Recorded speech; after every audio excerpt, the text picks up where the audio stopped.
Hello, my name is Crystal Peinado, and I'm going to be talking to you about my unit on identifying and producing rhyming words for general education kindergarten.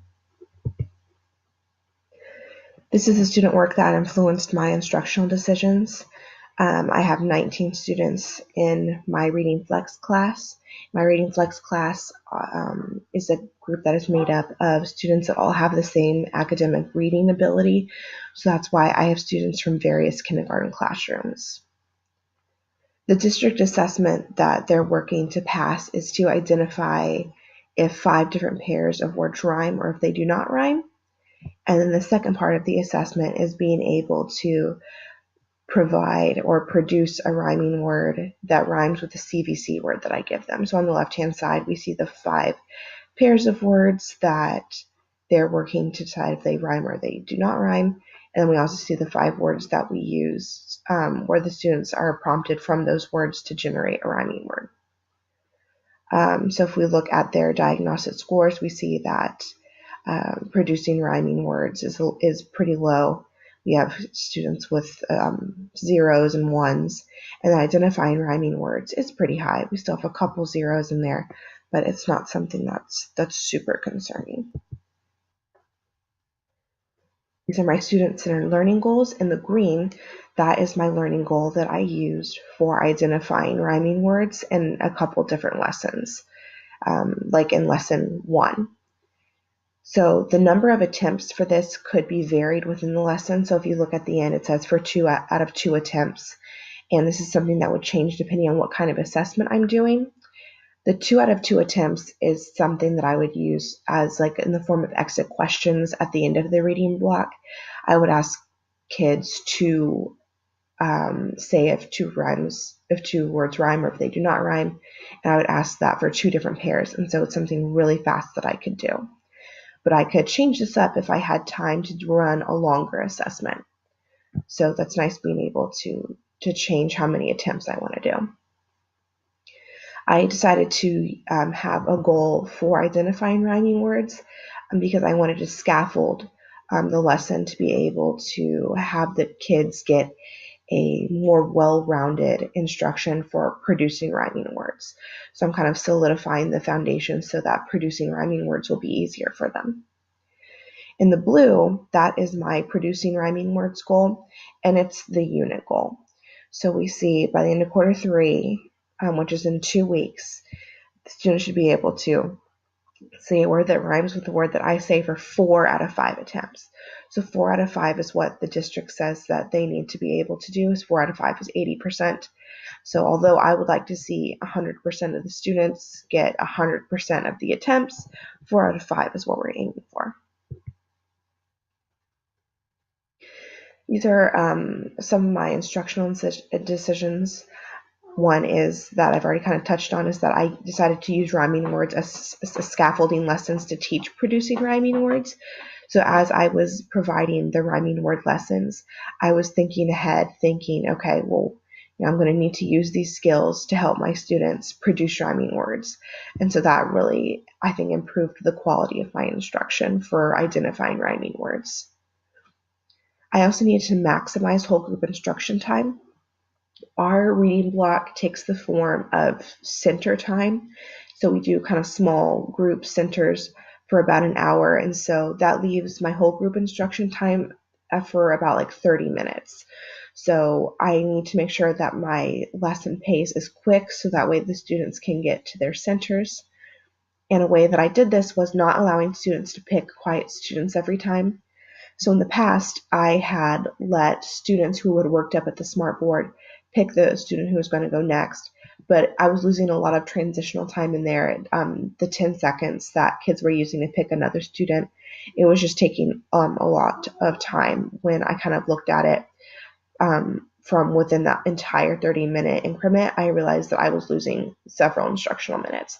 So I just used that strategy sporadically to foster a sense of community, but not something that I always rely on just because of the time it consumes. I also awarded sticks for listening behaviors. So the SOAR sticks is our positive behavior support. We're part of our positive behavior support system in district. that we give out sticks and the kids can pick something out, like the treasure box or get an extra recess. But instead of only awarding sticks for participating behaviors, I also awarded sticks for listening behaviors. So that way we could get through the lesson a little bit quicker.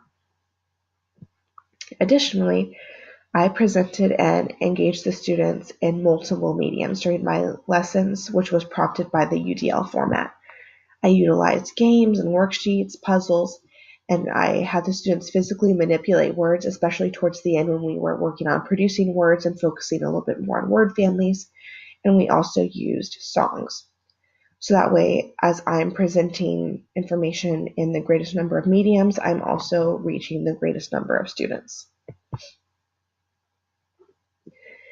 These are some of the measurement tools that I utilized. I do assessments throughout the reading block pretty frequently because little checks for understanding. I want to make sure that students are engaged in the lesson, that they're following what I'm saying, just in case I need to prompt or reteach the next day.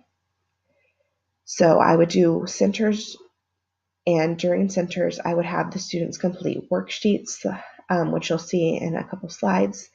The students are in like groups of 4 or 5, and at the center, it could be student directed, or I can have one of the assistants in the room or myself help them through a worksheet, or I can have it strictly used as an assessment and it can be independent.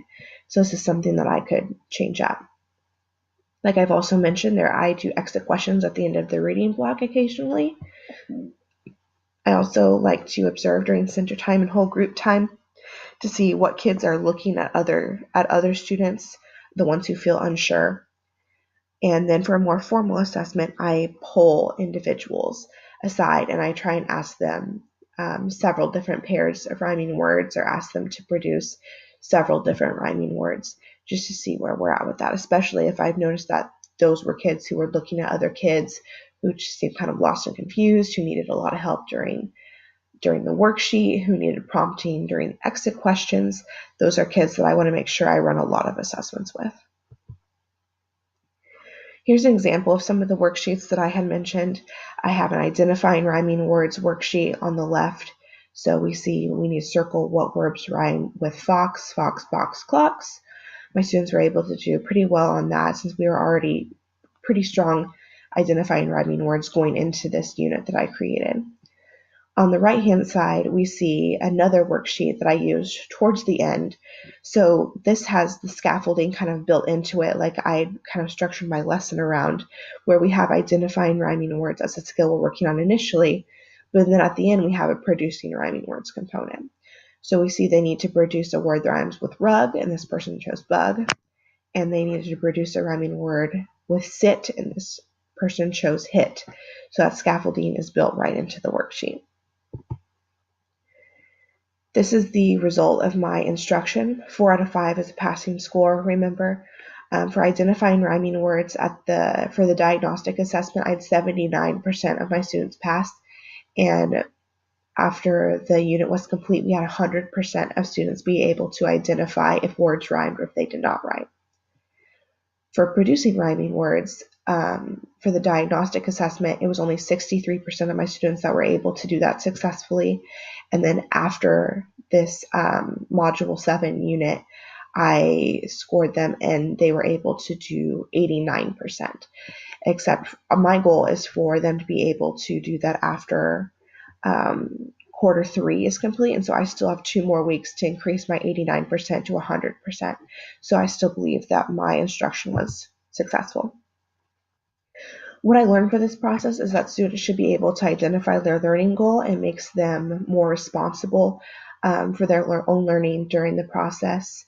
It's important to view student work within whole group, small group, and individual settings, so that way you can get a more well-rounded look at if they're understanding and absorbing the information. It's important to teach in multiple mediums, like I've already kind of touched on. Students need to be able to physically engage with and manipulate the material. It's crucial for their understanding, especially for lower age groups, like in kindergarten where I teach. And assessment should occur frequently, whether it's formal or informal.